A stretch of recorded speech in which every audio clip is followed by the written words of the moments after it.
Okay, hello chess players. Today we're going to talk about a structure and a variation that you really need to know how to play against with the black pieces, even if you don't think that it's in your opening repertoire, because it probably is. It happens in the three knights variation of the Queen's Gambit. It happens after d4, d5, pawn to c4, pawn to e6, knight f3, knight f6, knight c3, bishop e7, and they play this passive looking move.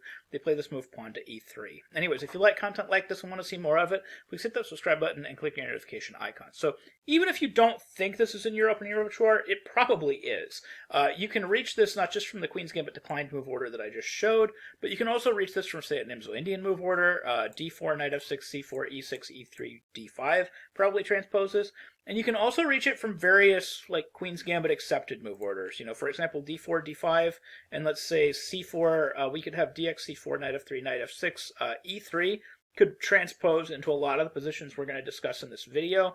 In this case, white's going to be a tempo up, but they're going to be the exact same position and the exact same structure. And of course, we can also reach this from different move orders as well. We can reach it from, say, d4, d5, and then say these knight f3, knight f6, c4, dx, c4 move orders are going to be basically the same type of Queen's Gambit accepted move orders. But going back to our main move order, d4, d5, c4, e6, knight f3, knight f6, knight c3, bishop e7. If we go at this from the Queen's Gambit accepted move order, white has waited for black to commit to bishop e7 before he's played pawn to e3. So you don't have the option of bringing your bishop to d6, which is maybe a slightly more aggressive square, and you might have that option available to you if you reached this from, say, the Imzo-Indian move order. But that being said, I prefer looking at it from this move order, because if you understand how to face it from this move order, you basically understand how to face this idea from every move order. And the concept here is pretty straightforward. Black should equalize very easily. So somebody asked me about this position the other day, and I said, well, it's kind of nothing special. You know, black just kind of equalizes, and it's just, you know, it's equal. And that's true, but you do need to know what's going on. Basically, you're waiting for white to play either bishop to e2 or bishop to e3, you know, one of these two moves, bishop e2 or bishop d3. And then when he does that, you're going to play dx c4, bishop c4, c5, and then you're going to take on d4. Now, essentially what you're doing at that point is you're playing a Queen's Gambit accepted up a tempo, because white has had to waste a move by moving his bishop twice, whereas in the main line Queen's Gambit accepted, he would have been able to capture that pawn all in one move. And it turns out that that one extra tempo really, really matters. It makes a huge difference. It's nearly impossible for white to get an advantage in the Queen's Gambit accepted if he does lose just one tempo. You know, take a look at Nakamura versus Gukesh in the recent candidates tournament if you want any further evidence of that. Losing one tempo in the Queen's Gambit accepted it's nearly impossible to get an advantage with white after that. So what should black do here? How should black handle this position? Well, first off, black needs to get white to make that move with his bishop, so he should just castle. And then, of course, the next question we have to ask is, okay, what if white doesn't make one of these two bishop moves? Obviously, if white plays bishop e2 or bishop d3, we're going to snap on c4, or certainly we can snap on c4. It's also possible to play, you know, b6 and, you know, take on c4 later, but you can just take, and, you know, this should just be equality. You can just take right away and it should be equal. But what do we do if he does something else? What do we do if he waits? Well, a lot of people have played this and tried this waiting maneuver. They've tried this move pawn to h3, and they've tried to just sit there and wait. This was actually played by Vladimir Kramnik against Sergei Karyakin all the way back in 2000. Well, not all the way back, about 6 years ago. It was played back in 2018. So he tried waiting with h3, and of course black has better waiting moves than white. Black can play b6. And what black is apparently asking is, he's asking this question, do you want to play cx-d5 or don't you? Now, Kramnik is a pretty savvy player, so he understood that cx-d5 is really not all that great. cx-d5, trying to take advantage of the fact that we've played b7 to b6, this is a normal idea against the Tartakower, is to respond to b6 with cx-d5. That way you don't lose the tempo with the bishop. You don't have to play bishop e2 and then lose the tempo when they take on d5. But in this case, this pawn structure is not all that great. This actually happened in Everett versus Dervishi, played back in 1998, and that game continued with e takes d5, which, according to the engine, is already completely equal. But it's a little bit worse than that, because after bishop d3, when black plays bishop b7, he's basically controlling this e4 square a whole bunch. And as it turns out, whereas normally in the Tartakower, black doesn't want to put his bishop on b7 after the central tension has been abated, basically after this exchange has happened, because now the bishop is stuck behind this pawn. It's very difficult for white to ever make progress without eventually pushing e4, because his bishop on c1 is trapped. So essentially having the bishop on b7 is perfectly acceptable, because eventually white's going to have to play e4 and this bishop is going to come to life. And without playing e4, white just has nothing. And that's what happened in this game. The game continued castles kingside, knight on b to d7, bishop d2, a6 to prevent knight b5, because black's next move was just simply to play bishop d6, and he's going to follow up with rook e8, and basically tell white, look, I know eventually you're going to have to play e4. Now, keeping all this in mind, at any point, black was probably still just equal if he had just played c5 at some point. But black is actually playing the right strategy here, not just for what happened in the game, but also according to the engine. The engine seems to like this. It seems to think that this is slight edge black, and I tend to agree, because white basically has to play e4 to break out. And if white doesn't play e4 to break out, black can just continually improve his position. He can play rook e8, eventually plant a knight on e4, bring another knight into the game, play rook c8, and then when he's finally got everything in perfect position, he can play c5. So of course, after rook e1, rook e8, white finally decided to break out. But at this point, black's pieces come to life, and white ends up with the isolated pawn and the slightly worse pieces. The game continued. Takes, everything gets captured, and then black gains this tempo against the queen. Black plays queen d7. Already the computer says this is slight edge white. And then after white tries this tricky tactic, black simply defends it with the move queen f5, which holds the knight, so now he is threatening to take the bishop, and the computer just gave this as major advantage black. And of course, black did in fact go on to win. So that's how you handle the cxd5 move, which means that in spite of all of white's best efforts, after b6 he still has to play a bishop move. And then once he does play this bishop move, we are going to play bishop to b7, or it's what happened in the game. He could have just played dxc4 right away. It apparently doesn't matter, because, bishop b7 and then c takes d5, e takes d5 would transpose. So I think that's what black is going for, but the move order itself is sort of irrelevant. As soon as you see bishop d3, you could have just played dxd4. And after the next move, castles, we have dxc4, bishop c4, and then we have knight on b to d7, queen e2, c5. And this was actually just equal. It was easily equal in Kramnik versus Karyakin. Although Karyakin did go on to win, but that more had to do with the fact that I think Kramnik kind of desperately wanted to win in this game.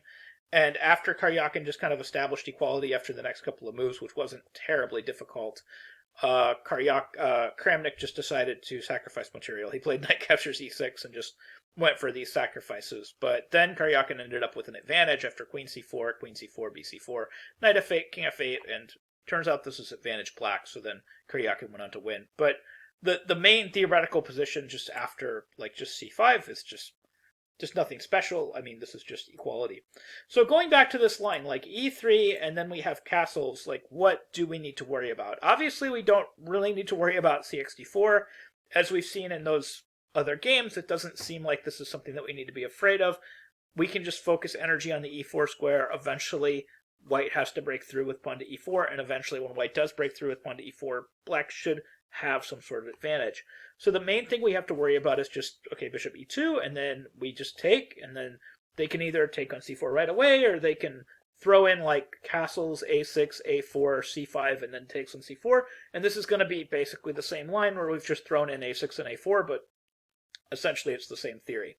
And this follows a couple other games as well. I have an Anatoly Lin versus Yuri Shulman, played in Chicago back in 2009, that went down this road, and actually Yuri Shulman ended up winning with the black pieces. So this is another possibility, but it's essentially the same as if they just take on c4 right away, and then we continue with something like c5, and then, say, castles. Now, in this position, I have a couple of games. One game I have from Vishy Anand, who was playing the black pieces, and he just opted to play knight c6 in this position, which makes perfect sense. I mean, when you play knight c6 in this position, the position is essentially just equal. And he equalized fairly easily. The idea behind knight c6 is when you do finally take on d4, he's eliminating even the possibility of knight captures d4, so he doesn't even have to worry about it. Like cd4, knight d4, you can still isolate the pawn, basically. You can play knight d4, e4, and you end up with an isolated pawn on d4. But the game continued, the Demidov versus Anand game continued with a3, a6, dc5, and then they exchanged queens and played bishop c5, and then this position is just laughably equal. Everybody has the same tempos pretty much. It's a totally symmetrical position. All the pieces are on the same squares, and the game ended in a draw fairly quickly. This was Demidov versus Anand, played in St. Petersburg back in 2018. Now, that being said, after castles, I don't like Vichy's knight c6 because I think it's unnecessary. I think we can play c takes d4 because really white has nothing better than e takes d4 and just allowing this isolated queen pawn position. We should get a chance to play this, and in fact, pretty much all strong players play e takes d4. But you will see weaker players try knight takes d4 in positions like this. But apparently, after knight takes d4, it's actually black that has an advantage. So knight takes d4 is a mistake. The reason that black has an advantage is because black can play queen c7, and he can gain a tempo against the c4 bishop. And as it turns out, it's actually easier for black to develop his bishop than it is for white to develop his bishop. Because, of course, all of white's pieces are sort of in the way of that development. And it's just easier for black to free his own position than for white to free his, as it turns out. And the engine backs this up. The engine actually gives this as somewhere between slight edge to major advantage black. The point being, after, say, queen c7, queen e2, you would play a6, a4, bishop d7, rook d1, knight c6 is given as major advantage black. We're basically trying to tempo against the knight to get the bishop out. And the computer wants to retreat that knight. It doesn't want the possibility of knight takes d4. But then we just have black shuffling his pieces to decent enough squares. Rook fd8, rook ac8, bishop d2, and then knight e5. We have knight e5, queen e5, rook ab1, and then bishop b4, bishop e1, and then bishop c6. And now all of black's pieces are active. We have the bishop on a strong square where it's, anchored. We have active pieces, and I would have thought this position would just be slight edge black, but as it turns out, the engine disagrees. The engine says this is major advantage black. So apparently, if you play c takes d4, knight takes d4 is nothing to fear. You can just follow up with queen c7, and apparently these positions are major advantage black because I have to trust the engine. So c takes d4, they really need to play e takes d4. And now here, probably the best move is just going to be something like knight c6. Now, the game that we're following here is the game from the guy that shares the vast majority of my opening repertoire. We're following Martinez versus Nepomniachtchi, played back in 2023. So whenever I'm researching things, it seems like Nepomniachtchi just plays everything that I recommend. So, one day I'm going to find out that Nepomniachtchi was a time traveler and he secretly watched all of my videos. So that's apparently how he got his opening repertoire. But I always joke that, Nepomniachtchi and I share an opening repertoire, but it's not fair because I had my opening repertoire before Nepomniachtchi had his. So if anybody stole it from anybody, Nepomniachtchi stole it from me. But anyway, so knight c6 was played in Martinez versus Nepomniachtchi, and that game continued a3 and then b6, and then this position should be completely equal. Black's plan is fairly simple. Black is just going to play bishop b7. Rook c8 is possible. Knight a5 is possible. Just kind of normal moves that you would play against the isolated queen pawn opening. But in this game, Martinez versus Nepomniachtchi, Martinez decided to get a little bit more aggressive in the middle. He tried to play d5 right away, but it turned out this was nothing to be feared. Nepomniachtchi just exchanged, and then bishop b7, knight e5, and apparently everything's fine. Just rook c8, and then we had bishop to e3, and then we had bishop f6, knight c6, bishop c6, bishop c6, rook c6, and even though you would think that this position should just be completely equal and there's nothing here, it turns out that black's pieces are just very slightly better placed. We have this bishop hitting this pawn on b2, and it's just a slightly more comfortable position for black. And actually, this position is probably just slight edge black. And Nepomniachtchi did go on to win. So this was Martinez versus Nepomniachtchi, played on chess.com back in 2023. So that is basically how you face this particular setup. If you reach this setup from the Queen's Gambit declined move order and you end up here, basically you face this setup by waiting for either bishop e2 or bishop d3 and then playing d captures c4 followed by c5, etc. And if they do play cxd5, exd5 apparently is nothing to fear, because if you just pile all of your pieces on the e4 square and wait for them to break, they apparently have nothing better to do than to eventually break on e4. So you should be able to easily equalize against this formation, and if you know how to play it from this formation, this tells you how to play it from every other move order that you could reach this by, whether you're reaching this from the Nimzo-Indian or some other move order entirely.